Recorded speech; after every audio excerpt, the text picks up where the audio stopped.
Baik, terima kasih teman-teman media yang saya hormati.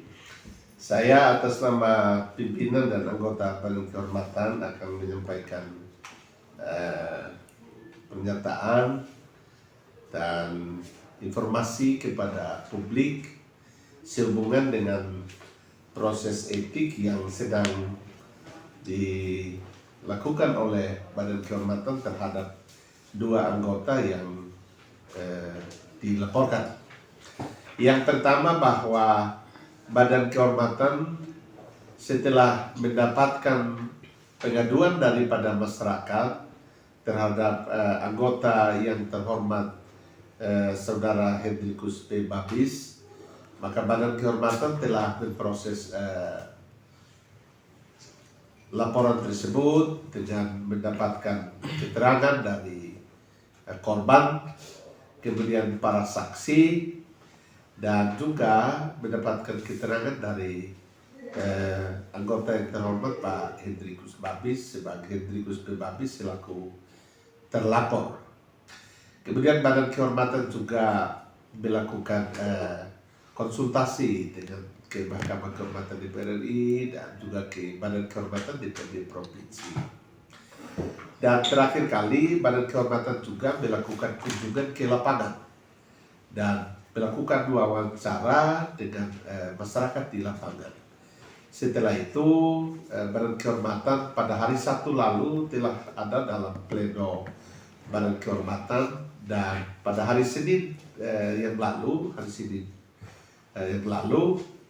tepatnya 1 minggu setelah hari ini, Badan Kehormatan sudah dalam sidang keputusan Badan Kehormatan di tempat ini, dan sudah ada keputusan Badan Kehormatan terhadap kasus yang dilaporkan oleh masyarakat terhadap anggota yang terhormat Bapak Hendrikus P. Babis, dan juga terhadap kasus yang diadukan oleh masyarakat melalui media sosial dan pemberitaan di media massa yang dilakukan oleh anggota yang terhormat Saudara Sylvester Tampadi.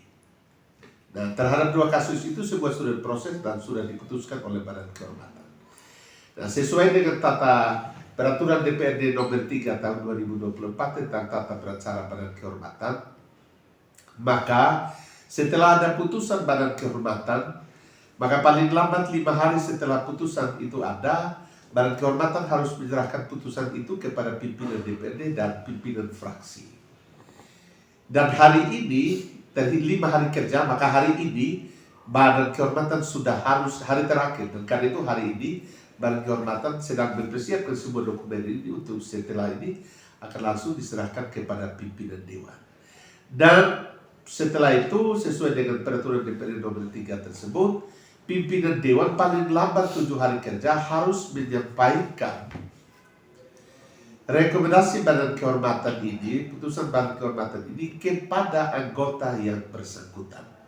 Selanjutnya dalam sidang paripurna pertama setelah ada putusan ini, maka hasil keputusan Badan Kehormatan ini akan disampaikan dalam sidang paripurna. Saya kira itu. Dan Badan Kehormatan melakukan ini sebuah secara transparan. Saya perlu tegaskan di sini, Badan Kehormatan ada 5 orang. Saya selaku ketua, yang terhormat Pak Alexander Todis sebagai wakil ketua Badan Kehormatan, dan anggota yang terhormat ada 3 orang, Bapak Ulia Kore, dan yang terhormat Bapak Marsubau dan Bapak Yus Denubais. Kami berlima dalam pengambilan keputusan itu sebuah bersepakat. Tidak ada satupun yang memiliki pendapat yang lain. Semua menyatakan memiliki pendapat yang sama berdasarkan keterangan korban, saksi, hasil kunjungan lapangan, wawancara, dan sebagainya, dan alat bukti tentang kerusakan yang ada. Kami telah menyimpulkan dan memutuskan bahwa terbukti secara sah anggota yang bersangkutan yang dilaporkan melakukan pelanggaran terhadap tata tertib dan kode etik DPRD. Putusan BK itu bersifat final dan mengikat, tidak dapat dibantah oleh siapapun. putusan BK sekali lagi bersifat final dan mengikat. BK tidak mengurus masalah pidana, BK hanya mengurus masalah etiknya. Kalaupun ada masalah itu, silakan pihak-pihak berdamai, itu urusan kami tidak sampai ke sana. Tetapi bahwa BK hanya melihat dari segi etiknya. Dan putusan itu sekali lagi putusannya bersifat final dan mengikat. Tidak dapat dibantah oleh siapapun. Harapan kami dari BK bahwa sekiranya kedua anggota yang melakukan pelanggaran itu agar tidak lagi mengulangi tindakan yang sama. Secara khusus sebagai anggota yang terhormat Bapak Hidribus Babis sudah kali ketiga berproses di Badan Kehormatan, dan karena itu kami berharap bahwa tidak lagi kali keempat beliau harus berurusan dengan BK. Ya, karena tentu hal tindakan yang salah tentu akan mencederai martabat dan kehormatan lembaga DPRD, termasuk anggota yang bersangkutan. Ya, dan karena itu terlebih juga melukai hati masyarakat. Dan karena itu kami dalam pemeriksaan waktu itu juga di ruangan yang terhormat ini, saya menyampaikan kepada yang bersangkutan untuk tidak lagi mengulangi tindakan yang sama karena ini sudah dilakukan berulang kali. Jadi sepertinya nanti rakyat bilang kok DPR itu kok hobi sekali bikin masalah, kan gitu, suka sekali atau apa.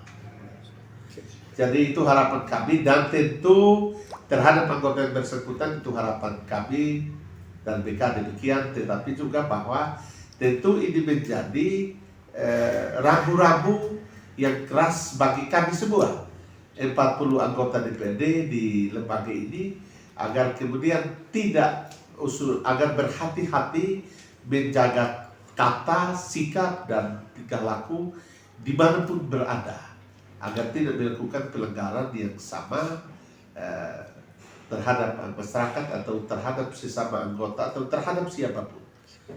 Saya kira itu harapan kita, bahwa proses ini akan menjadi pembelajaran baik bagi kami semua untuk lebih berhati-hati, lebih berwaspada. Dua-duanya, kedua anggota terbukti. Itu rekomendasi dari BK seperti apa? Apakah mereka akan dikenakan hukuman disiplin atau seperti apa? Yang pasti ada sanksi sesuai dengan peraturan DPRD nomor 3 tahun 2024 bab 4 pasal 27 tentang pemberian sanksi. Itu sanksi itu ada 5. Yang pertama itu ada teguran lisan, teguran tertulis, mengusulkan pemberhentian sebagai pimpinan alat kelengkapan DPRD, dan yang keempat mengusulkan pemberhentian sementara sebagai anggota DPRD, dan yang kelima mengusulkan pemberhentian sebagai anggota DPRD sesuai ketentuan peraturan perundang-undangan yang berlaku. Jadi ada 5 sanksi yang akan diberikan, dan yang pasti bahwa kedua anggota itu mendapatkan, karena terbukti bersalah maka dua-duanya mendapatkan sanksi dari 5 yang ada itu, salah satunya. Tapi tentu karena tidak etis saya menyebutkan itu saat ini, tapi saya katakan bahwa terbukti bersalah, tentu nanti di sidang paripurna publik akan tahu sanksi apa yang diberikan kepada kedua anggota yang bersangkutan. Oke.